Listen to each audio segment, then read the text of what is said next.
partir del Neolítico, en todas partes del mundo se practicaba la trepanación, un procedimiento quirúrgico que consiste en hacer un agujero en un cráneo de una persona viva mediante perforación, corte o raspado de las capas de hueso con un instrumento afilado.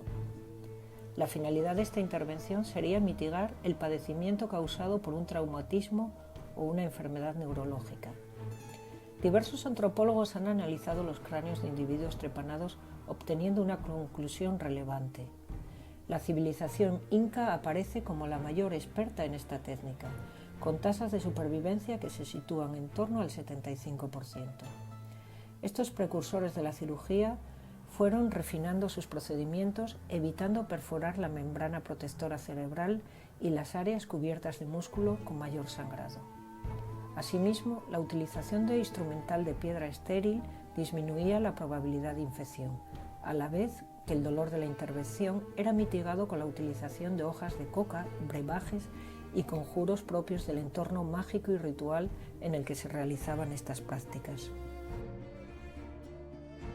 Con la llegada de la civilización egipcia aparecen los primeros registros médicos.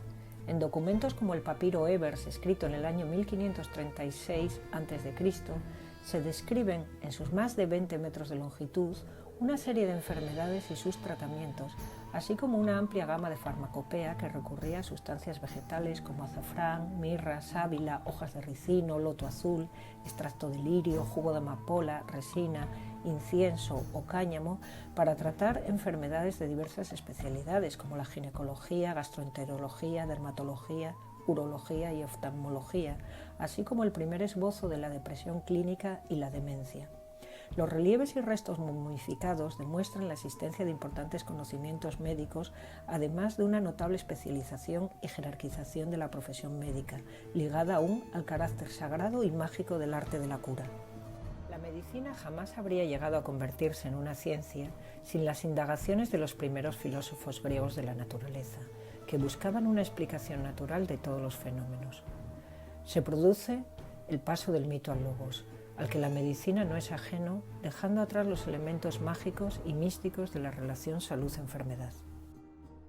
La figura de Hipócrates toma relevancia al recoger en un tratado llamado el Corpus Hippocraticum los principios fundamentales del arte médico, resumidos en que el tema de la medicina es el cuerpo humano enfermo, siendo su fin específico curar y ayudar al paciente individual mediante la investigación racional. De la mano de Hipócrates surge el juramento hipocrático, que ha ido adaptándose a las circunstancias y conceptos éticos de cada sociedad. El Imperio Romano, afamado por sus conquistas y construcciones, contribuyó al desarrollo de la medicina a través de los hospitales militares, el saneamiento ambiental mediante canalizaciones de agua utilizada para la higiene personal y la legislación de la práctica y enseñanza médica.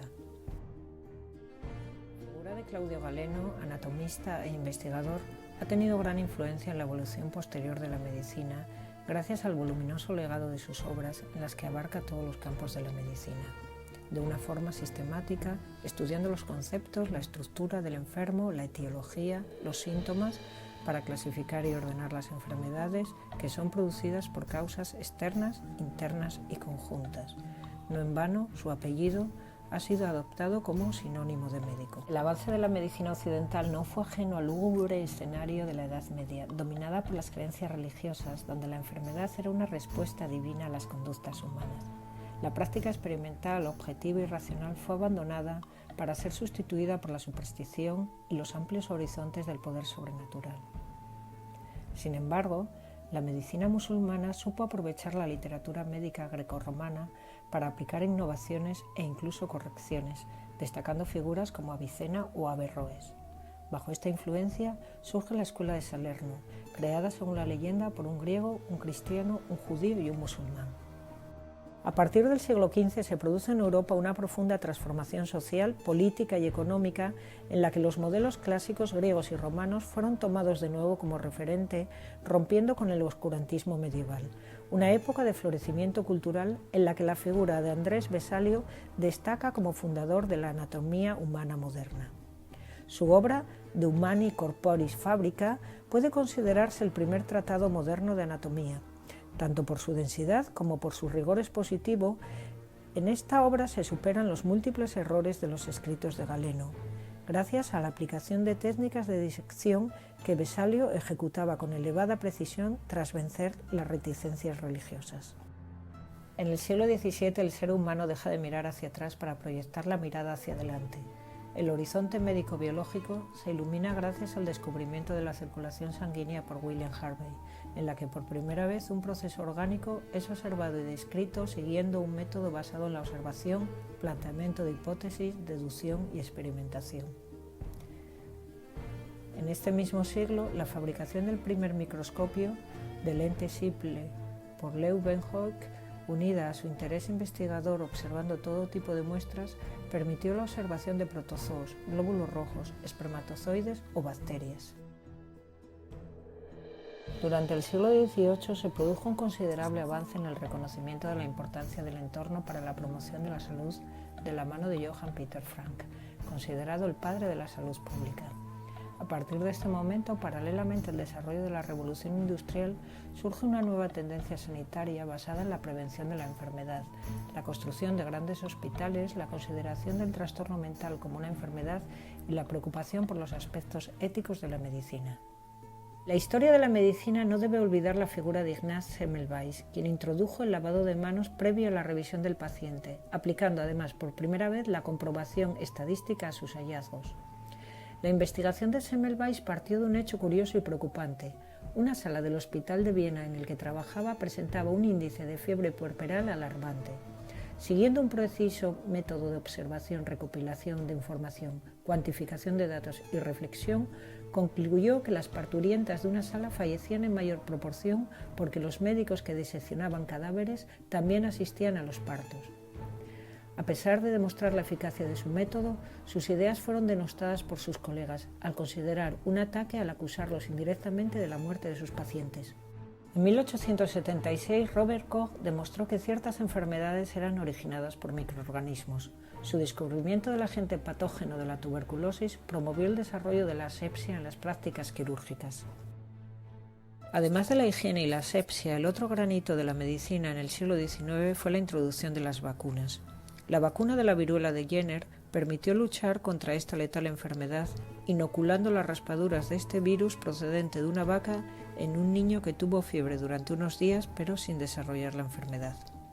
Las investigaciones posteriores de Pasteur le permitieron desarrollar la vacuna de la rabia, en la que se administra una forma atenuada del virus consiguiendo la activación de las defensas del organismo. Posteriormente, otras enfermedades como el tifus, el cólera o la peste fueron tratadas de un modo similar. En esta época también nacieron las primeras asociaciones antivacunas en varias ciudades inglesas, oponiéndose a la ley de vacunación obligatoria. El descubrimiento de los rayos X a finales del siglo XIX por Röntgen transformó la medicina, ganando relevancia como herramienta diagnóstica. El uso de los rayos X se vio además favorecido por las ingentes cantidades de heridos y mutilados producidos durante la Gran Guerra. Durante el siglo XX la medicina experimenta un despliegue imparable.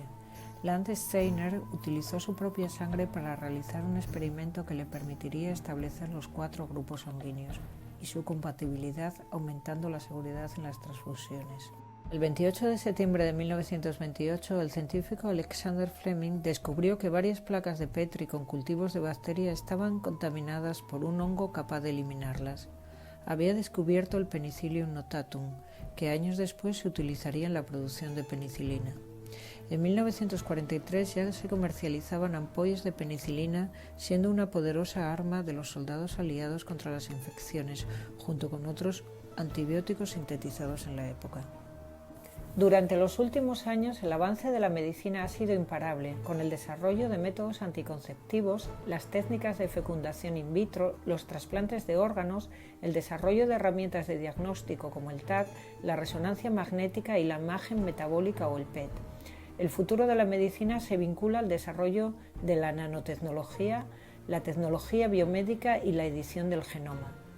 Un futuro prometedor, aunque cargado de interrogantes y cuestiones éticas aún por resolver.